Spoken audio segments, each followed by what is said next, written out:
اور دوسری طرف آپ کے سامنے نوح علیہ السلام کا قصہ ہے، اور ایک طرح سے دیکھا جائے تو وہ تمام انسانیت کے والد تھے، کیونکہ ایک پوائنٹ پہ پوری انسانیت ختم ہو گئی تھی۔ قرآن میں آتا ہے ذریۃ من حملنا مع نوح، آپ ان سب کی ہی اولاد میں سے ہیں جن کو ہم نے کشتی میں رکھا۔ اور سبحان اللہ، کیا ہی اللہ تعالیٰ کی تدبیر تھی، تمام کی تمام انسانیت آج زندہ ہی نہ ہوتی اگر اللہ تعالیٰ نے وحملناہ علی ذات الواح ودسر نہ کیا ہوتا، جہاں اللہ تعالیٰ فرماتے ہیں کہ ہم نے ان کو سوار کیا صرف کچھ پھٹوں جن کو کیلوں سے ٹھوکا گیا تھا۔ لٹرل الفاظ قرآن میں آتے ہیں کہ وہ ایسی چیز تھی جو کہ پھٹوں اور کیلوں سے جس کو بنایا گیا، وہ کشتی بھی نکالا اللہ تعالیٰ نے، بحری جہاز بھی نکالا نے، اس سیلاب کے بدلے جو آیا تھا پوری انسانیت پر۔ اور یہی وجہ ہے کہ آج ہم سانسیں لے رہے ہیں اور ایک دوسرے سے بات کر رہے ہیں، یہ سب اللہ تعالیٰ کی تدبیر تھی۔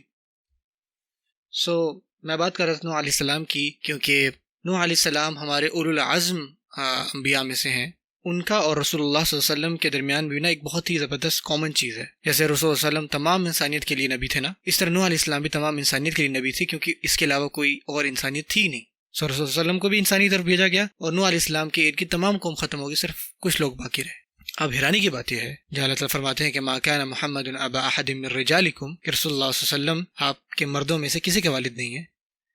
آپ صلی اللہ علیہ وسلم کی جتنے بھی بیٹے تھے وہ اس عمر تک نہیں زندہ رہے جہاں آپ ان کو کہہ سکیں کہ وہ رجال مرد بن گئے، لیکن نوح علیہ السلام کے قصے میں ان کا بیٹا تھا۔ اور یہ کتنا بڑا موقع ہے کہ آپ کے والد جو ہیں وہ ایک نبی ہوں اللہ کے،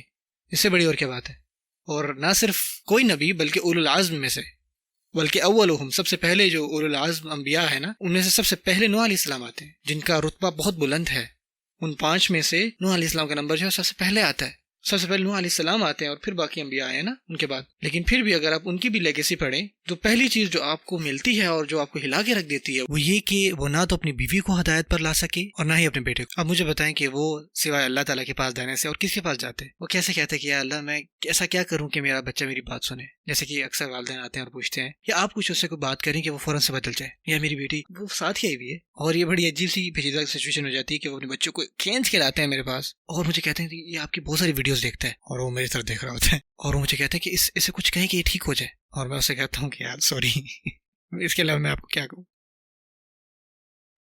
اب نوح علیہ السلام کس کو نہیں ٹھیک کر پایا؟ آپ خود بتائیں، اپنے خود کے بیٹے کو۔ اب دیکھیں یوسف علیہ السلام کتنے بڑے نبی ہیں، اور وہ اپنے والد کے یعقوب علیہ السلام کے کتنے زیادہ قریب تھے، اور اس کے ساتھ ساتھ یعقوب علیہ السلام کی اور اولادیں بھی تھیں،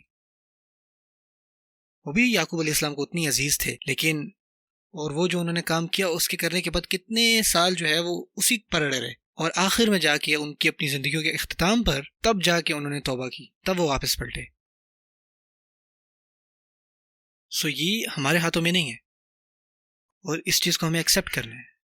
ہم چاہتے ہیں کہ جیسا ہم چیزیں چاہ رہے ہیں ویسے ہی ہوں، اور جب تک یہ چیز ہمارے اندر ہے، آپ کے اور میرے اندر، یہ چیز ہمیں یاد کرنی ہے بار بار کہ سب سے بنیادی بات جو اللہ تعالیٰ فرماتے ہیں نا اس دنیا کے بارے میں، اس زمین پر، وہ یہ ہے کہ ہم اللہ تعالیٰ کے عباد ہیں، اللہ تعالیٰ کے غلام ہیں، ہمارا ایک مالک ہے، اس مالک کے ہاتھ میں تمام کنٹرول ہے، ہمارے ہاتھ میں کوئی کنٹرول نہیں ہے، کسی قسم کا کوئی کنٹرول نہیں۔ جب ہم یہ بات مان لیں گے نا، تب اللہ تعالیٰ ہمیں وہ نصیحت فرماتے ہیں کہ ہم کس طرح سے اللہ تعالیٰ کی رضا پا سکتے ہیں، کیونکہ اللہ تعالیٰ کی طرف سے ہدایت یہ اللہ تعالیٰ کی ایک نعمت ہے، اور آپ کو محنت کرنی پڑتی ہے اس احسان کو پانے کے لیے، اور یہی چیز آپ نے اپنے بچوں کے اندر بھی ڈالنی ہے تاکہ اللہ تعالیٰ ان پر بھی اپنی نعمت کریں گے۔ آپ اپنا کام ٹھیک سے کریں، اور یہ بات بھی جان لیں کہ آپ کے ہاتھ میں کچھ بھی نہیں ہے۔ جب ہمارے پیارے نبی رسول اللہ صلی اللہ علیہ وسلم اپنی بیٹی کو کیا فرماتے ہیں، حضرت فاطمہ کو، کہ یا فاطمہ بنت محمد اتق اللہ فإنی لا املک لک من اللہ شیئا، کہ اے فاطمہ محمد کی بیٹی صلی اللہ علیہ وسلم، اللہ تعالیٰ کا تقوی اختیار کریں، اللہ تعالیٰ کی پرہیزگاری اختیار کریں، کیونکہ قیامت کے دن میرے پاس کوئی اختیار نہیں ہوگا جب میں اللہ تعالیٰ کے سامنے کھڑا ہوں گا، میں آپ کی مدد نہیں کر پاؤں گا۔ جب اللہ تعالیٰ کے رسول صلی اللہ علیہ وسلم یہ فرما رہے ہیں، جن کی شفاعت کے بارے میں ہم تمام لوگ پر امید ہیں، وہ اپنی خود کی بیٹی کو یہ فرما رہے ہیں، حضرت فاطمہ کو یہ فرما رہے ہیں، سبحان اللہ۔ ہمیں بھی یہ چیز سمجھنے کی ضرورت ہے